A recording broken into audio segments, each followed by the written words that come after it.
Folks, Jade with KnifeJoy, and I am just in from the road, and I want to talk to you about Spyderco knives. I've got a few knives here to talk about, one of our exclusives and a couple other production variations of theirs. But first, let's talk about the company a little bit. So Spyderco started in 1978, 79, and they started making making a sharpener. And then their first knife model came out soon after that. I want to say 81, 82 maybe, the Worker. And the two biggest contributions that Spyderco has made to the knife industry is the hole in the blade and the attached clip. Nobody before them was doing something like that. So the Spyderco hole, or the Spydie hole as it's called, in the blade there, and some kind of attached pocket clip. And back then it wasn't multi-positional. You couldn't move it around and put it left or right-handed. It was only put on one side and that was it. There was no additional attachment points.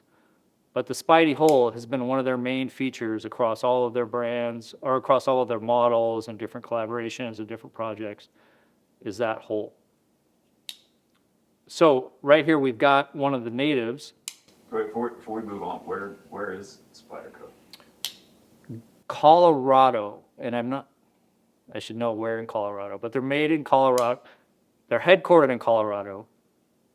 This particular knife is made in USA, Golden, Colorado. It says right there on the blade. Could have cued me on that one. Golden, Colorado is where they're made. In fact, next year they're having a massive anniversary party at their factory in Colorado, and we're going to be there for that. So I'm looking forward to going out there for that. They have multiple factories, right? I mean, They've got a Taiwan factory, they've got a China factory, and I want to say they have some in Italy as well. I think some of the ones we just got in are from Italy. But yeah, they're a worldwide manufacturing brand and a worldwide recognized brand as well, mostly for that Spydie hole right there. So talking about the native, this one has 4 attachment options. For the clip, you can go tip up or tip down, depending on how you mount and orient that clip. And you can go left-handed or right-handed with this model. And then this is in a lockback configuration. So a traditional lockback knife, as you open the blade, snaps into position. As you're gripping it, it's flushed and recessed, so you're not going to accidentally open the knife or unlock it. A little bit of a finger choil up there so you could choke up on it, or if it does close, it's not going to close on your finger. And then easy to open with either hand. Can you do the Spydie flick? I can't. Yeah, I can't either. I don't think I can on this one. No, it's too tight, the lockback. On a couple of other versions, like let's take the Manix XL for here. That one's got a little bit bigger blade, well, considerably bigger blade than that one. And it's got more meat and mass behind it, so it's easier to flick open. Large blade profile, positive grip, and then a stopping point there and a stopping point here. So you're not going to slide forward onto the blade or come off the handle while you're using it. And their bearing lock system on this one, you can open or unlock from either hand. And then this one has only 2 clip options. So you can go left or right-handed, but you can't go, so this is set up for a tip-up carry. You cannot mount it in a tip-down configuration.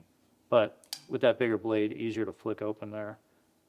And then pulling back on the locking mechanism there to close the blade on the XL.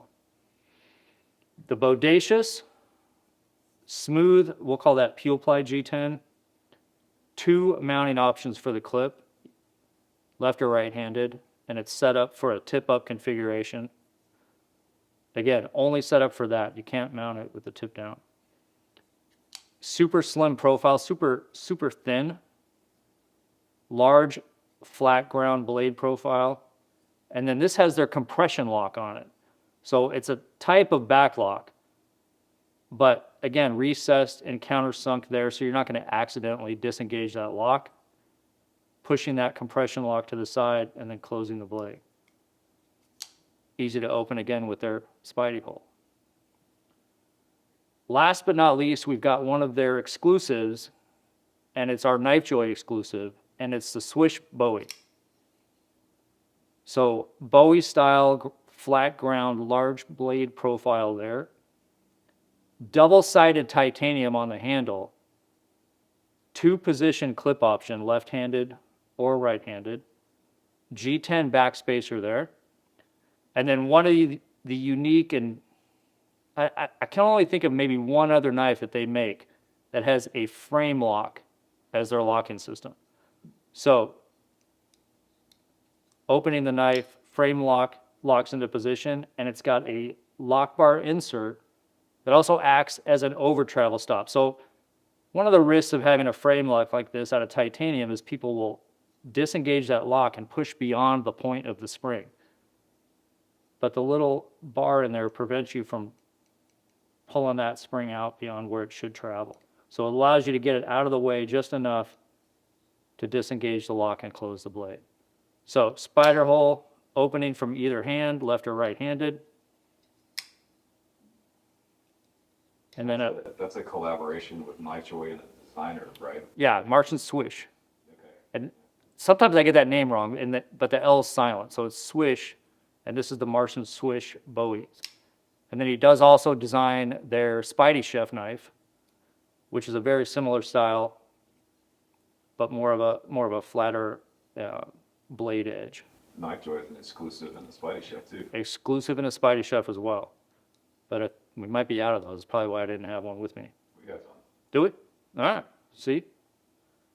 So double-sided titanium again, the kind of unique frame lock there on it.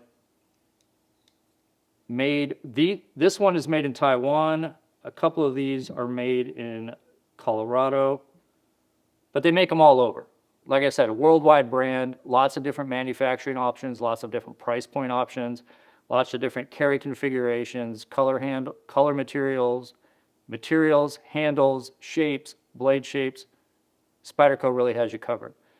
We'll have some more information on the brand page and a couple of other things coming soon. And then we're looking forward to their anniversary next year. One more thing on that before you're out, and then you're about to go out. So they have some of their most popular knives is a Paramilitary 2 and a Paramilitary 3. 2 and 3, yeah. What is that? What's the paramilitary aspect of that? I'm not at all.